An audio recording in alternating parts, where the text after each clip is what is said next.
gofyn cwestiwn syml, sef beth yw Academi Heddwch? Ond gadewch i fi esbonio lle i chi wedi cyrraedd. Dych chi ddim mewn stafell Zoom. O na, i chi yn y tent tangnefedd, y Peace Pavilion, yn Eisteddfod Ryngwladol Llangollen. Mae'n ŵyl ddigidol lenni, a mae yna weithgareddau celfyddydol ar waith. Maen nhw wedi troi pont Llangollen yn bont heddwch. Mae Catrin Finch wrthi'n cydweithio gyda chantorion ar waith rhythmig rhyfeddol, ac mae Paul Miller wedi sgwennu cerddoriaeth ar gyfer gwaith corawl, a Mary Pritchard yn casglu corau a fydde fel arfer yn cystadlu yn erbyn ei gilydd, i ganu gyda'i gilydd, can ar enw tangnefedd. Ond ar yr ymyl, mae yna faes, sef hwn. Ac yn y maes mae yna un babell, a hon yw hi. I ni'n cofio wrth gwrs nôl, mae'n 70 o flynyddoedd oddi ar i Llangollen, agor i drysau am y tro cyntaf, a'r freuddwyd rhyfeddol yna oedd gan yr arloeswyr yn Llangollen.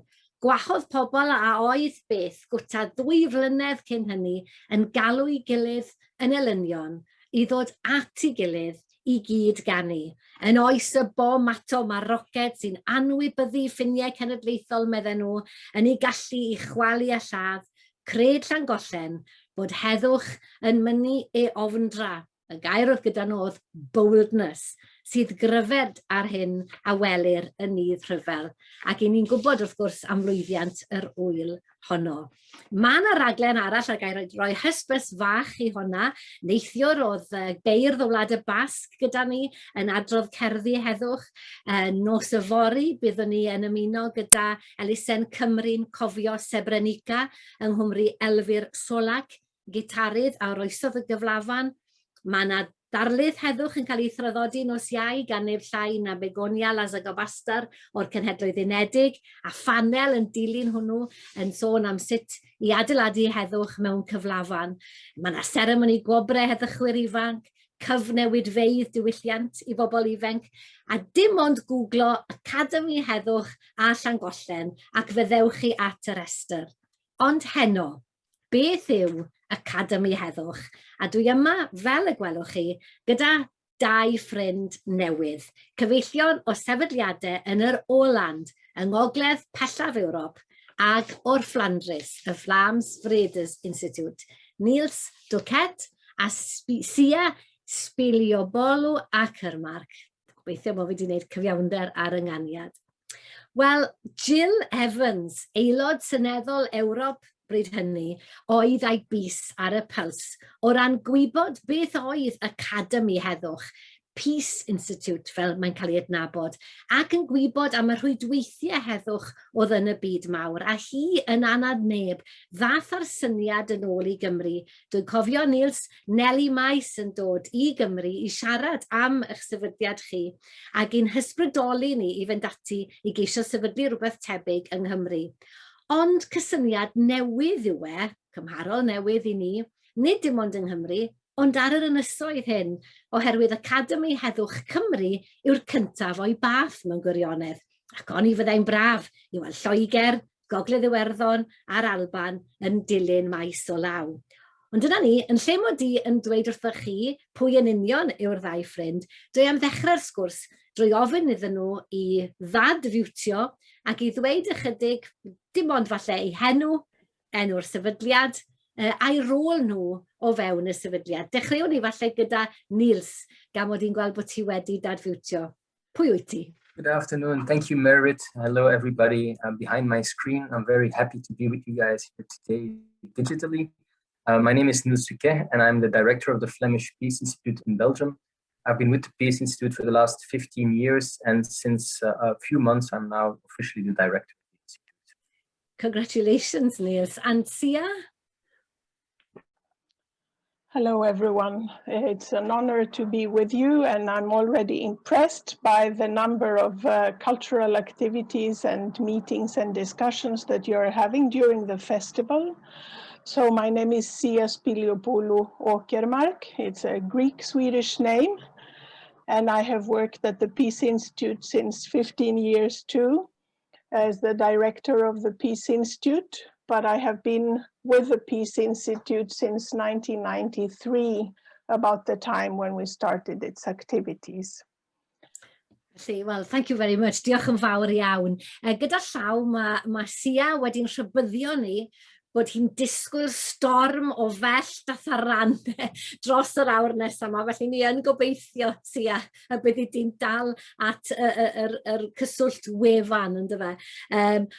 Felly, well mi ddechrau gyda ti, and I ofyn yn Saesneg nawr, could you perhaps elaborate on the history of how your institution came about? Because each Peace Institute has quite a different trajectory.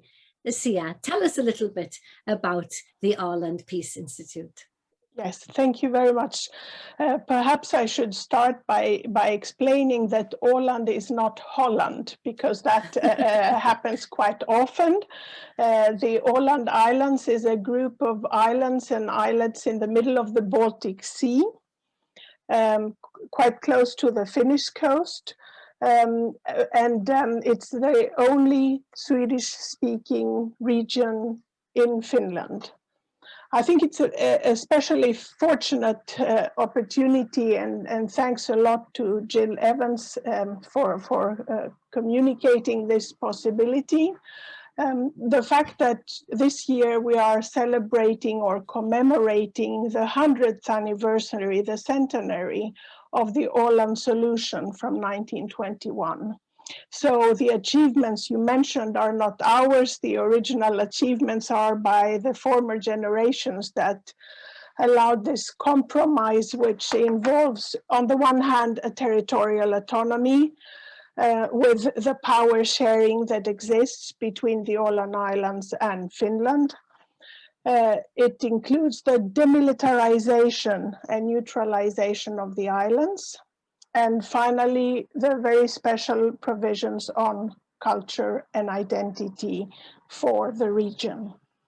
So it's this special setup that gives the framework of the background. But the Peace Institute itself, which is a very small organization and perhaps not much of an academy, it sounds rather imposing and obliging to be an academy. It's a simple small institute, which is a non-governmental organization, a foundation under Finnish law, was established first in 1992.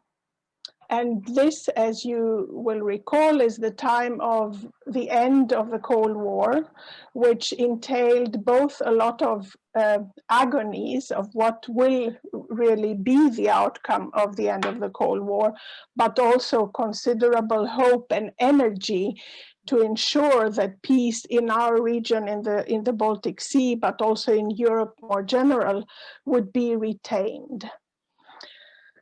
So at that time, I think what happened was that the non-governmental sector, lots of thinkers and cultural personalities, and also the public sector and politicians had a lot of energy to go together and create this very small institute. So now we are only 6 people working here, some of them part-time, but I should recall that in comparison to Wales or Flanders, we are like a small miniature, because there are only 30,000 people living in the Åland Islands. I think that it's partly egoistic and partly altruistic in its thinking. So we want to maintain and develop what we have here, not to end up in the middle of a war or the use of violence, and to be able to develop our culture. And at the same time, it's altruistic, knowing that we have something small to offer to others in other parts of the world. I think I'll stick to this for the moment. That's wonderful, Sia. Yes, of course, and we'll come back to that, the Åland example as it's known. Been interesting for us to hear about that. Fascinating, of course, to hear about the demilitarization as well of the island. Yes, well, we'll move bit further south, not Holland, not Netherlands, but I think, Niels, that you said just on the border outside of Brussels. Yeah, that's the sort of region where you're from, where you're speaking with us today. Perhaps you could do the same, just give us a taste. While you're doing that, I must tell Sia that Academi Heddwch, this word, caused us a good deal of, what should I say, crafu pen. We were scratching our heads a lot. The word institute doesn't quite translate well into Welsh, so we ended up with Academi with an I, and I hope it doesn't, I'm sure that those of us involved in it don't feel that we're imposing. I hope not, anyway. Da iawn. Felly, Niels, draw at ti os gweled i fod yn dda. A chydig o hanes y sefydliad, y Vlaams Vreders Institute yn Flandres. Well, so I come from Belgium. Belgium is a very complicated federal country. We're not a post-conflict country, haven't been for hundreds of years by now, but we have a strong tradition of communitarian dialogue between the different parliaments in our country.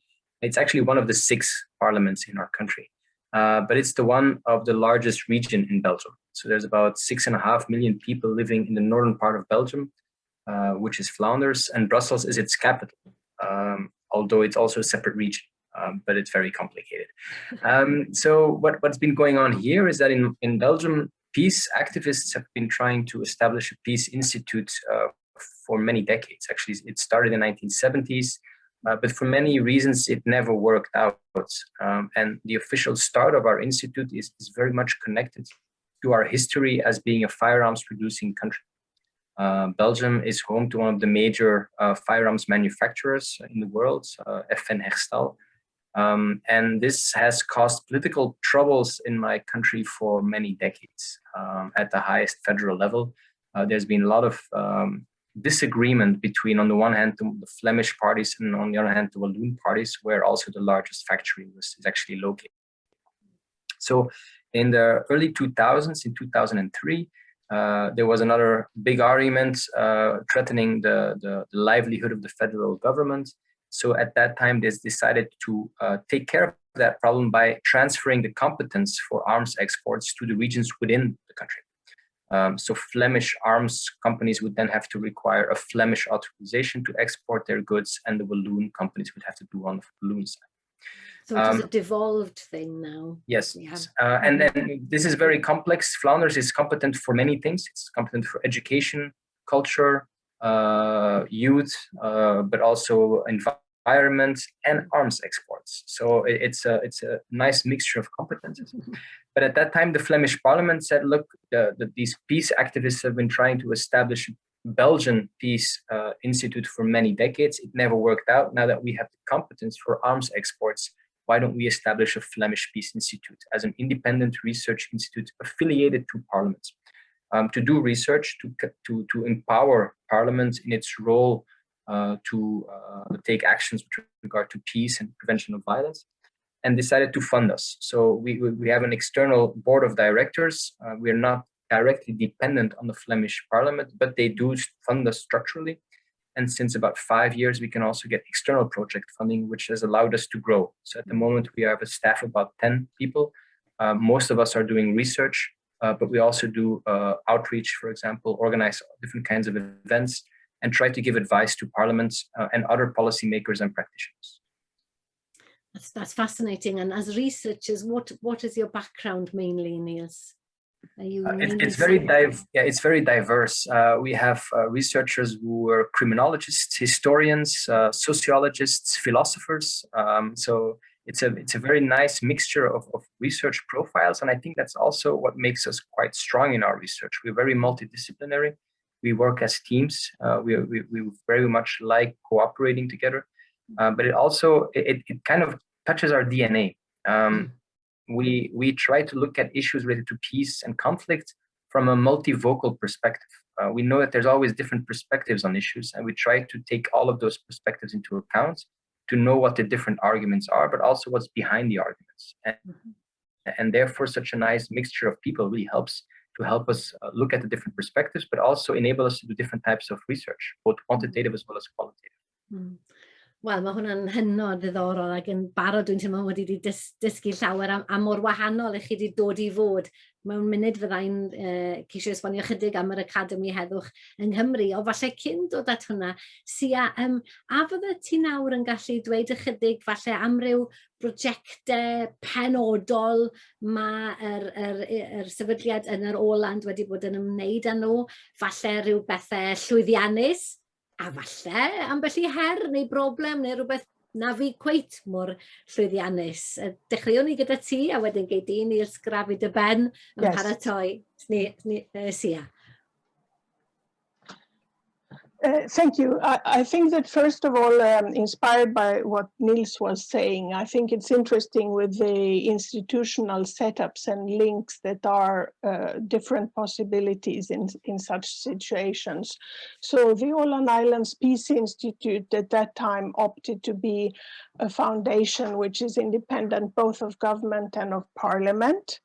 But we do cooperate and we are asked to do analysis for both in different cases and to cooperate with knowledge.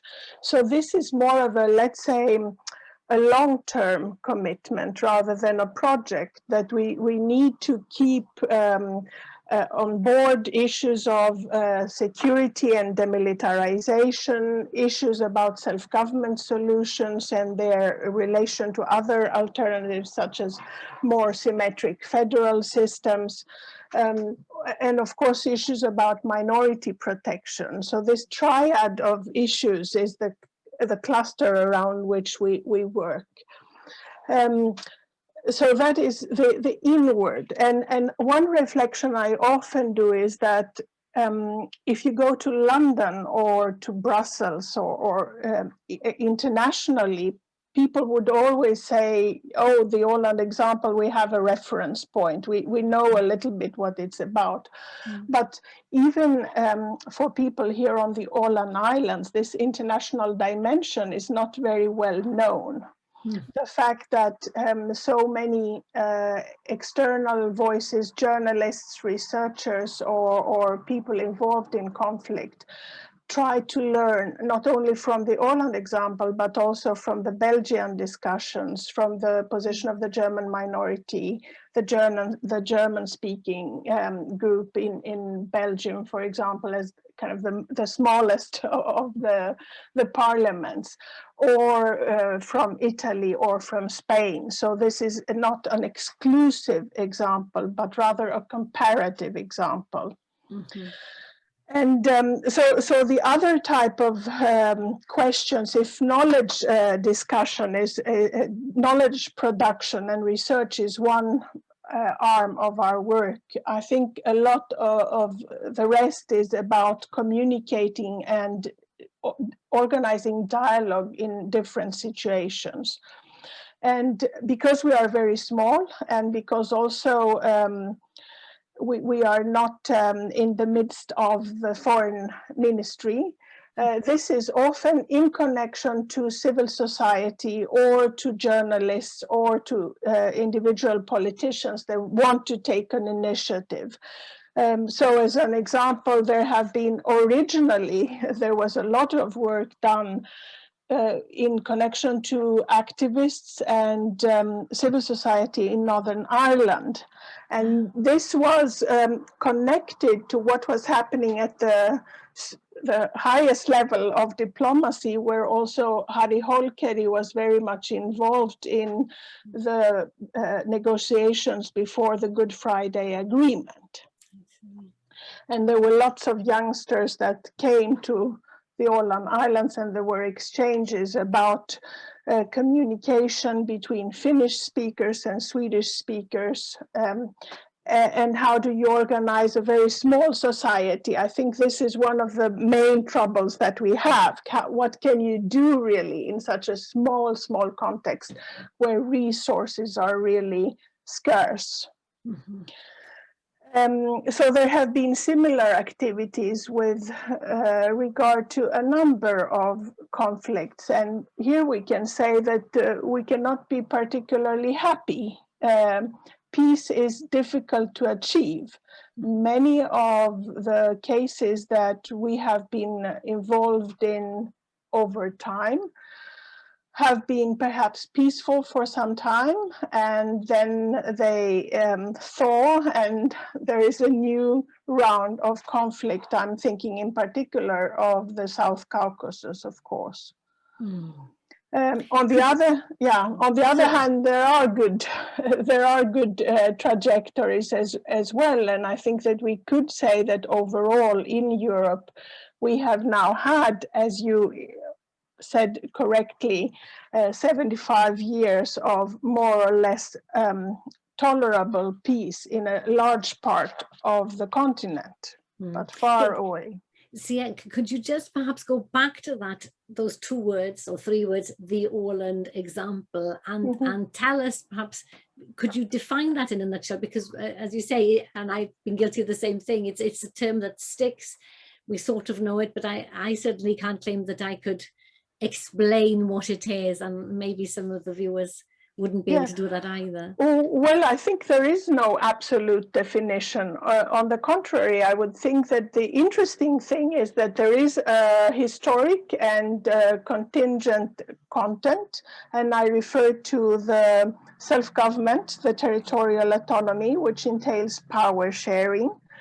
And I used to say that the best way to describe this power sharing is that ABBA had a wonderful song, but it's wrong in its message, because they said the winner takes it all. And this is a very bad message to send in a starting point from the Åland example. It's very much a message of a compromise. But it is also a message about the need to respect minorities in a reasonable accommodation. Otherwise, you end up reproducing the violence or the perceptions of oppression. Yes, they're difficult words, aren't they, Sia? We, like I'm sure in your context, we have here Cymdeithas y Cymod, which is part of the International Fellowship of Reconciliation, IFOR. And that word reconciliation, Cymod, it's a difficult word. It's not in fashion, it's not in vogue, because it's such a difficult thing to do. But that element of compromise that you touched upon there. Yes, and at a minimum, simply not using armed violence, that is Niels' main message, I think, is essential. And at this very moment, one of the projects that we did a few years ago is looking more closely to how the demilitarization is used and perceived. And we can see that there is an increasing militarized rhetoric overall in the world, and also in our part of the world. Really? So explaining those things and discussing what does it mean for us, what have we gained, what has Finland gained, what has Sweden gained, what has the region gained. And I think with Wales in mind in particular, and minority situations for which I've been very much engaged since a long time ago, I think that I recognize this sometimes feeling of being a burden or being just making trouble when you're requiring for reasonable accommodation. So this is also a discussion about how do states cope with minority situations? And there are almost no countries that do not have minorities nowadays. So the Åland example is all about this, but at the same time, we can say that this is changing today. The notion changes as the world is changing. For example, the entrance of the idea of SDGs, Sustainable Development Goals, has somehow, I think, reframed some of the discussions around peace in a positive way. Indeed, yeah, diolch yn fawr iawn, and that's interesting what you're saying about the rhetoric there, that can so easily slip into something much more concrete then, shall we say, than words. Niels, diolch yn fawr iawn Sia, oedd hwnna'n diddorol iawn i ni gael clywed am hynna, a'ch cyd-destun arbennig chi fyna wedi dadfilitareiddio, gair hir arall ond rhywbeth hardd iawn am y gair hwnna wrth gwrs. Niels, byddech chi'n bodlon rhannu gyda ni, neu fysa ti'n bodlon rhannu ambell i esiampl falle o rhywbeth i chi cadarn i chi wedi wneud, ambell i stori lwyddiant, pa fath o bethau i chi wneud o ddydd i ddydd draw yn y Vlaams Vreders Institute? Niels. Well, what we have been focusing on in our research is two main things. On the one hand, we've been looking at weapons, which is of course connected to our history. We were established after the regionalization of these arms export control competences. So we immediately looked at the situation in Flanders. Who are the companies producing these products, defense products? Where are they going? Where do they end up? And this is very specific. We don't produce firearms in Flanders, but we produce technology that is actually used as components in bigger components, which are then integrated into larger weapon systems. So for us, the question is not so much, will there be a direct misuse of our products, but where do our products eventually end up? And how can we prevent that they end up in the wrong hands and are being used for violence, which is a very difficult, maybe even more difficult situation to analyze. But we quickly noticed that we were not the only country or the only region in Europe with that specific problem. There are many smaller European countries which have the same issue. So we immediately not only focused on Flanders and helped to contribute, for example, to the establishment of a good arms export decree, but we also had a very much a European perspective, trying to make sure that the European common position on arms export, for example, is well analyzed and that the holes in that system are also closed. So a lot of the attention has been going to weapons, not only to the legal framework, but also to illicit firearms trafficking, for example, which is an issue in many parts in Europe. And we really were able to gain a very strong position in the research here in Europe by being there very early on and doing research on firearms trafficking, on gun violence, which has now led to a situation where we're doing more and more research and collecting much more data with our partners across Europe. So weapons have always been a focal point.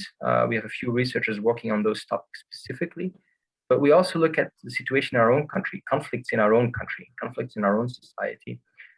We've been looking at, for example, polarization. There's growing polarization in our society. How can we deal with that? If our perspective is pretty clear. In itself, polarization is not necessarily a problem.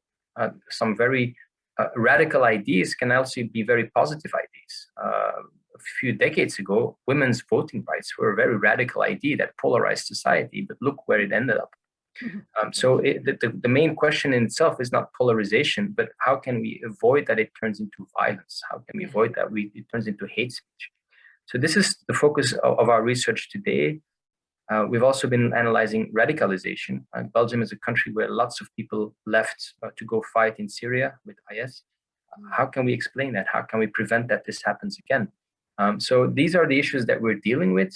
We work on many specific topics within these larger research domains, but I think the main challenge for us is pretty much the same thing. How do we have impact? How do we have impact on policy? How do we have impact on the practitioners who are working to combat negative phenomena on a day-to-day basis? And what we do is, and this is again linked to our affiliation to Parliament, because we are independent, we have our own board, we have our own strategic plan, but we do listen very well to what's going on in Parliament, because we try to stick to the Flemish competences as much as possible as a starting point. We want to know what's going on, what people are thinking, what parliamentarians are thinking, because we want to be relevant. We want to know where we can actually have a sweet spot, where can we make a difference.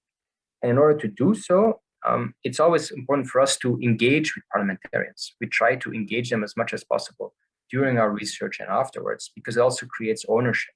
And if people take up the ownership, we know that there's a higher chance that they will actually do something with it. But what is crucial for us, and this is of course the challenge, listening to what's going on is not that difficult. It's just being there and being very much interested in what's going on. The real challenge is, how can you make sure that you are considered as an objective partner? How can you make sure that you don't get a specific political color, that you're left-wing or right-wing or green or black or whatever color you want to? And this is something for us, we've solved that by doing research. We do research and we follow very high methodological research standards. We have a scientific council of academic experts who read what we produce, who actually evaluate that as well. And that way we can do policy relevant research, which actually is considered objective. And we don't have a political color. We can actually listen to whatever is going on, and we can actually have impact. And in order to do so, it's not only to be relevant and to be considered as objective, but also to be considered as constructive. We don't shout and yell. No, we try to come with solutions based on the research. And I think that's very much appreciated, not only by the Flemish parliamentarians, but by the bigger society as well. And this is an ongoing challenge. It is something that you need to be very aware of the situation in which you are constantly trying to make an impact. And I'm very happy to see that in the last few months, last few years, we've seen our impact with regards, for example, to an action plan on radicalization, where we see that our advices are taken into account. On arms export controls, the same thing, and so on. So it's good, and you just have to be optimistic and look for the long term. You don't go for the short term gains. You want to have a long term benefit at the end. Ie, diolch yn fawr iawn. Ie, mae yna wersi pwysig iawn i'w dysgu fyna, ond mae'n galonogol. Anghofiais i ddweud, os oes rhywun yn ysu ofyn cwestiwn, mae croeso i chi wneud. Dwi'n gweld bod yna rhywun eisoes wedi codi cwestiwn am y gan Aba. Dwi'n cymryd bod neb eisiau mentro i chanu hi. Dwi'n gwybod am rhywun falle sy'n gwrando sydd yn fan mawr o Aba, byddai'n fodlon ymuno. Ond yn rhoi i nawr i roi ychydig o gefndir am Academi Heddwch Cymru, fel lansiwyd hi'n swyddogol ar y cyntaf ar hugain o Fedi Llynedd, diwrnod heddwch y byd gyda llaw. Ond uchafbwynt gwerth degawd a mwy o ymdrech oedd hynny. Gwreiddio'r syniad yng Nghymru yn yr ymateb a fi awgrym a ddath i drio denu Academi Filwrol Prydain i Saintafan yn ne Cymru. Ddath ddim o'r awgrym hwnnw yn y pen draw, ond fe blanwyd yr hedyn i bod hi'n well pe byddai gynnon ni Academi Heddwch ac nid Academi Filwrol, Academi fel arall, Academi a throfa i hybu heddwch. Wel, yn 2014, llofnodwyd deiseb i'r Senedd, Cynulliad Cenedlaethol, ac yn y pendraw fe gefnogwyd bryd hynny yr egwyddor o sefydlu Academi Heddwch gan gydnabod y gallai ychwanegu gwerth i waith y Cynulliad ac i gymdeithas ddinesig yn ehangach. Mae'n dansiarus wrth gwrs i enwi neb mewn sefyllfa fel hyn. Dwi eisoes wedi enwi Jill Evans fodd bynnag, ac roedd hi a chryw egniol yn gadarn yn mynd ati ac nes sefydlu per hynna elwyd bryd hynny yn fenter Academi Heddwch Cymru. Ac oedd gan fenter Academi Heddwch y nod bendigedig o beidio a bod. Oherwydd unwaith byddai'r Academi Heddwch go iawn wedi sefydlu, yna byddai ddim angen y fenter. Ond yn ystod dyddiau menter Academi Heddwch, fe godwyd arian ac fe gomisiynwyd ambell i adroddiad darnau o ymchwil fel mae Niels wedi cyfeirio atyn nhw, enghraifft y ddraig caci a'r military yng Nghymru. Ond wrth gwrs, mae pawb o'n ni'n gwybod sy'n ymwneud, yn ywedig â cymdeithasau gwirfoddol, mae yna drai a llanw o ran diddordeb ac weithiau mae angen rhyw hob arall o egni neu newid cyfeiriad. Ac fe benderfynon ni bod hi'n bryd i fynd at y brifysgolion o gofio'r weledigaeth wreiddiol, gweledigaeth oedd yn ategu falle be wedodd Niels bryd hynny jyst nawr, bod angen i ni gyflawni ymchwil cadarn didiedd y maes heddwch, os o'n ni'n mynd i gael bobl i wrando arna ni, ac os bydden ni yn gallu datblygu enw da, enw fydde'n ddigon da i gael effaith ar bolisiau yn y pen draw. Troi at y brifysgolion ac yn wir o dipyn i Beth fe gafwyd cefnogaeth. Ac o'n i'n hapus iawn erbyn Medi Llynedd bod is-ganghellorion pob prifysgol yng Nghymru. Abertawe, Aberystwyth, Bangor, Caerdydd, De Cymru, Met Caerdydd, Wrecsam Glyndŵr a Phrifysgol Cymru y Drindod Dewi Sant ynghyd â'r Gymdeithas Ddysgedig wedi llofnodi'r memorandwm cyddealltwriaeth. Yn ymarferol wedyn, wel, fe gawson ni gartre yn y deml heddwch. Y deml heddwch ac iechyd i roi'r teitl llawn. Aden y gweithgar y fyna, y WCIA, Canolfan Materion Rhyngwladol Cymru, yn rhoi cartre i ni. A maen nhw hefyd gylch y bwrdd gyda ni, ynghyd â cynrychiolaeth o'r mudiadau heddwch yng Nghymru, CND, Cymdeithas y Cymod ac yn y blaen, Urdd Gobaith Cymru, Reis Council Cymru a swyddfa Comisiynydd Cenhedlaethau'r Dyfodol hefyd yn derbyn ein cofnodion ac yn y blaen. A byddwn ni fis Medi eleni, unwaith eto, ar y cyntaf ar hugen, diwrnod heddwch yn cyhoeddi ein cadeirydd annibynnol ac ni'n edrych ymlaen at hynny. Yn diben ni, wel, yn ysgrifenedig, mae'n dweud mai diben Academi Heddwch yw ymestyn traddodiad cryf Cymru o ran hyrwyddo a gweithio dros heddwch drwy ddatblygu a chyd-drefnu cymuned annibynnol o ymchwilwyr mewn meysydd cysylltiedig. Bydd yn gweithio i roi heddwch yn gadarn ar yr agenda cenedlaethol ar y llwyfan rhyngwladol wedyn yn dod yn rhan o rwydwaith byd-eang o sefydliadau heddwch. A'r amcanion cyffredinol ydy sicrhau bod Cymru'n gwneud cyfraniad i ymchwil ac ymarfer heddwch, gyda'r ymchwil hwnnw yn cael ei gydnabod fel un o ansawdd rhyngwladol.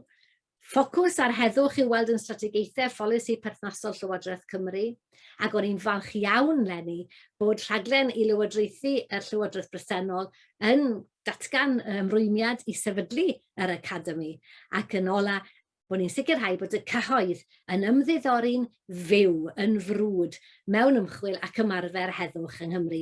Mae'r gair heddwch wedi mynd mas o ffasiwn i bob pwrpas yn prifysgolion ni, er enghraifft, i chi'n gallu astudio astudiaethau rhyfel a datrys cyflafan, ond dyw astudio heddwch fel y cyfryw ddim yn gymaint o hynny o ffocws, ac mae eisiau ni newid hynna. Prosiectau ar y gweill, wel, prosiect hawlio heddwch yn un cyffroes iawn lle byddwn ni'n paratoi ddathlu canrif y ddeiseb ryfeddol hwnnw gyda bron i 400,000 o fenwod Cymru yn erfyn i'r Unol Daleithiau ddod yn rhan o gyngres y cenhedloedd. Yr wythnos hon, hwn yn rhan o'n gweithgaredd ni, tent Tangnefedd, Llangollen, peirianwyr dros heddwch, asiantaeth arall gyfeirio arfe, gobeithio, mae yna nifer o syniadau gyda ni, nifer o bethau ar y gweill. Ond yna ni, ychydig o gefndir felly o'n rhan ni yng Nghymru. Ond heno, wrth gwrs, yn cyfeillio ni o dramor ydy'r prif ddiddordeb, a dwi am fynd nôl at Sia a Nirs nawr, a gofyn iddyn nhw yn syml fan hyn, a na i droi at y Saesneg nawr i roi saib bach i Steffan. So, Sia and Nirs, I'd like to ask you what your hopes are for the future, perhaps in particular how a network of peace institutions globally can work together for a better world. I mean, are we crazy spending our time in this kind of context? What are your thoughts? Sia, I can see that you're unmuted, so I'll ask you first. Thank you very much. I agree with very much of the ideas that you shared with us. First of all, the goal of engaging new generations all the time, because of course if you have a new group of people reaching the age of voting and being engaged in public life, they do not know about all these prior debates in the early 90s and why are these things existing. So it's really important to engage continuously in this new discussion about peace.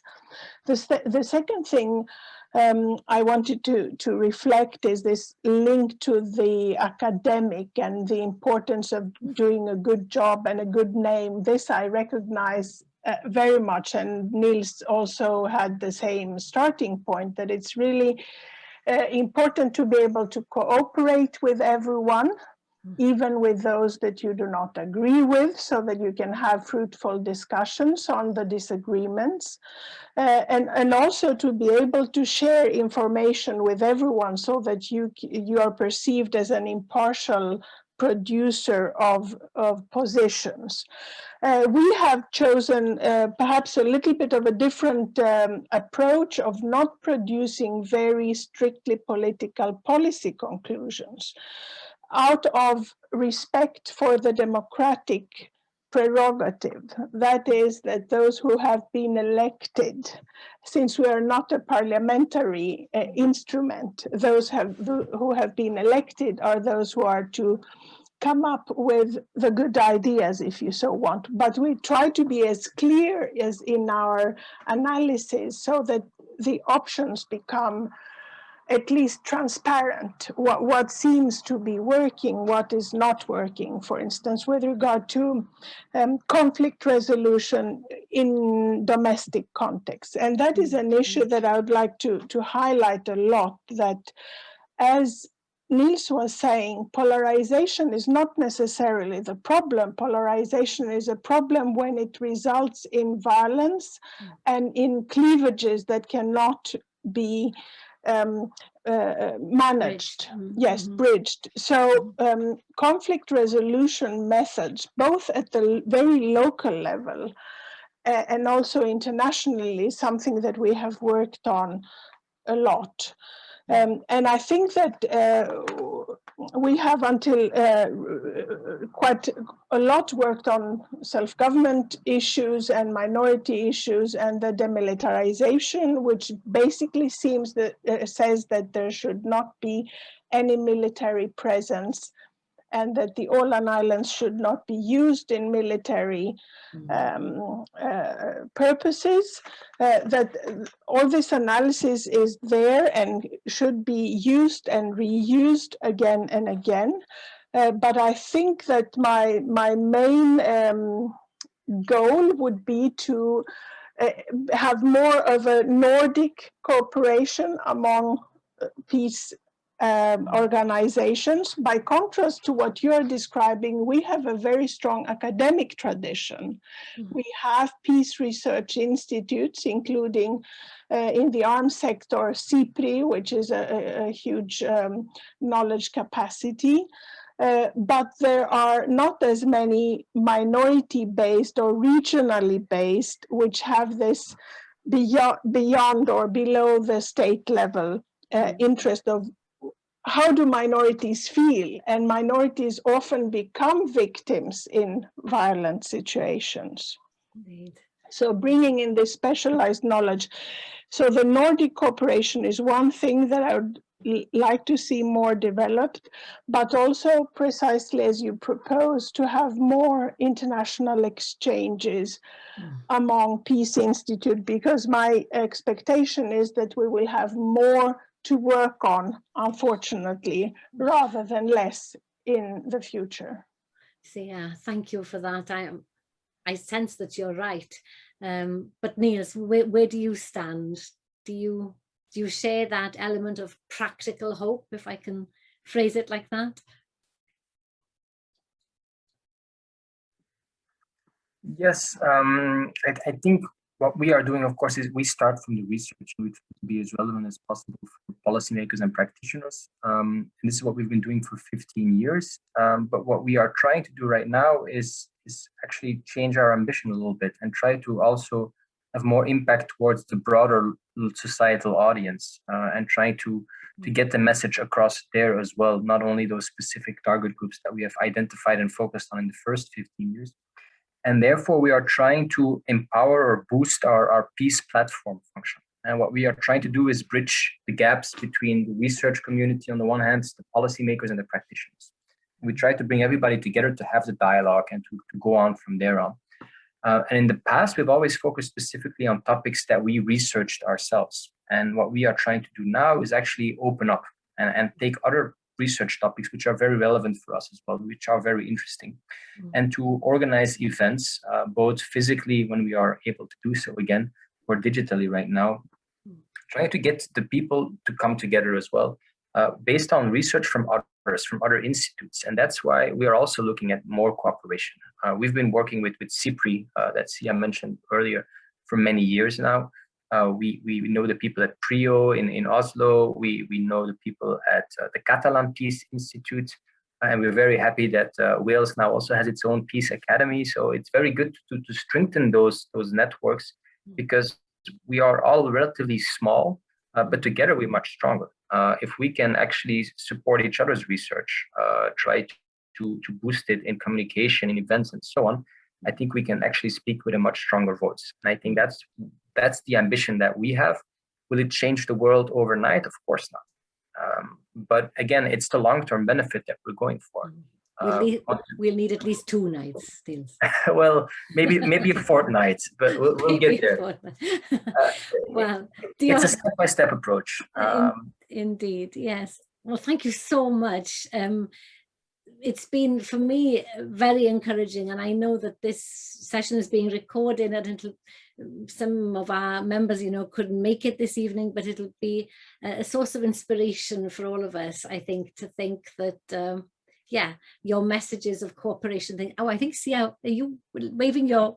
Do you want to come in on something else? Yeah, but before it sounds as if you're rounding up everything. Are you? Well, that's a good peacemaker. You can sense already sort of, what's happening. Yeah, yes, I think I was. Yes. Because I would like to say a few kind of more concrete things that I think that there are assets that you have, resources that you have in your respective working place and context, and that feel free to share them with us, and we will try to do so with you as well.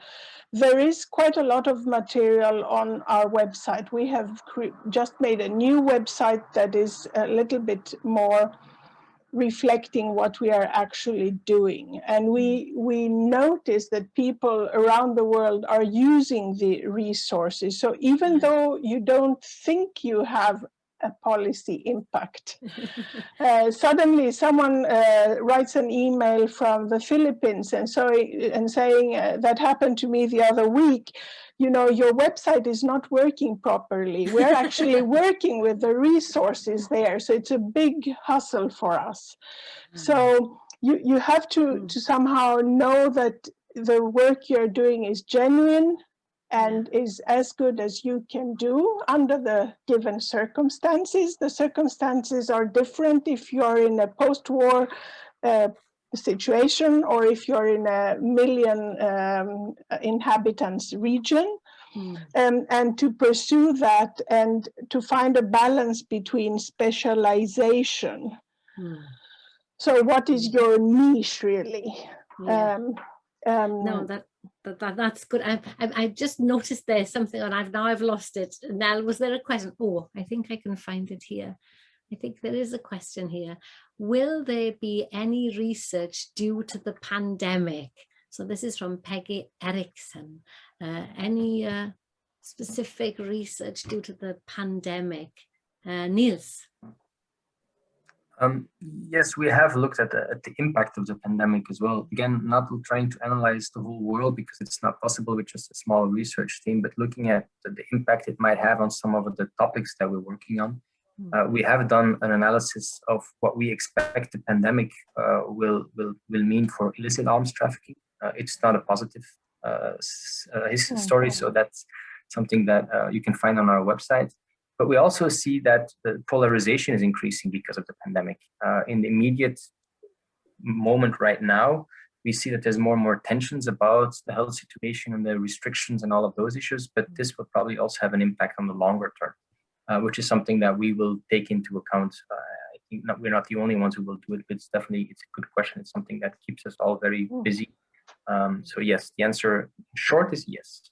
We were hoping here when the pandemic struck that finally, people would come to their senses and realize that we don't need weapons because an army wasn't going to help us, that the enemy wasn't another person. But as you say, unfortunately, as the tensions grow, it hasn't quite worked out like that. I would guess that the pandemic is, what we notice is that the pandemic is used as an excuse to do things that governments and different power holders have been wanting to do or have had as a plan, perhaps tacitly or explicitly. So I think there is a lot of research being done, and there are many excellent documentations about the trends, and it has gone so far that even huge organizations such as the Organization on Economic Cooperation and Development is today looking at the role of regions and sub-state level policies. So I think this is a major change, not only to the negative, but more to the realization that the answers need to be at the sub-state level, and that there needs to be discussion between the levels in countries. So I think this is a positive development that has mobilized many regions, I guess also in Wales. Yes, we found it quite interesting because the policies that come out of England aren't the policies in Wales, and sometimes it's not always easy for people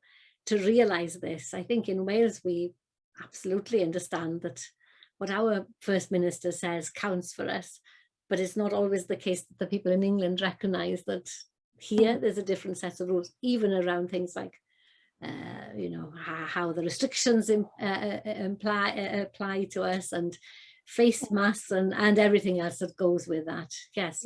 Who knows? But perhaps there is a realization then. Yes, so I think that in the long run, what we are seeing is a movement towards a more complex internationalization, which does not want to simply destroy the position of states, but complement or complicate life, if you so want, trying to bring more levels and interests in this discussion.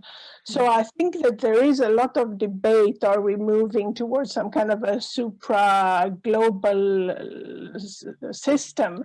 I think on the contrary, we're probably going to be seeing more layers and more diversity, fragmentation, diversity, if you want to put it positively. And then this means that Wales or the Åland Islands, if we have some knowledge and good arguments, then we can have a small voice in this, whether it's about weapons or whether it is about the position of minorities and minority languages or demilitarization. Well, that's a lovely note where we can end. I've lost the little thing with the speech bubble, so I hope there are no more questions. Perhaps Nell will unmute herself or draw my attention to it if so. If not, I will try to bring things to a close. On those notes that both of you just chimed there about that together, of course, we can make possibly quite a big difference. And certainly it is complex and it's not something that can be sorted out overnight, but perhaps by recognizing the complexity is in itself a way towards a better and more peaceful world, a better and more peaceful society. Dwi am ddiolch o galon I chi, Steffan, gobeithio bod ti dal yna. Wrth gwrs, beth dwi eisiau gwneud y fwy na dim ydy'ch gwahodd chi I Gymru go iawn, nid dim ond yn rhithiol. I ni'n smalio bod ni wedi bod yn Llangollen heddi, ond byddech cael chi i'r Llangollen iawn, i'r Babell Heddwch iawn, ac i'r Deml Heddwch yng Nghaerdydd. Bydden ni wrth yn boddau, a gobeithio daw y diwrnod hwnnw cyn bo hir. Dwi eisiau diolch yn ofnadwy. Diolch I ti, Steffan. I'll say this in English, because perhaps it's difficult for Steffan to translate that. To thank Steffan, the translator. Ond dwi hefyd eisiau diolch I Nell am roi trefnu hwn I gyd, ond yn arbennig iawn I Niels, Dwcet, a Sia, dwi'n mynd I gael cofiad nes I sbilio bolw ac yrmarc. Gobeithio bod hwnna'n iawn. Ac I chi am ymuno gyda ni. Dwi'n siŵr mai hon ydy'r cyntaf o nifer o drafodaethau, ond mae'n rhoi gwefr aruthrol I fi I feddwl bod Academi Heddwch Cymru yn cael sefyll yn yr un man, yn yr un ffenest Zoom o leia, a dwy Academi sydd yn bodoli go iawn ac sydd yn wneud gwahaniaeth. Felly diolch I chi am ymuno ni. Cofiwch edrych ar Academi Heddwch Llangollen I wybod am y digwyddiadau sy'n para drwy gydol yr wythnos. Hwyl fawr I chi.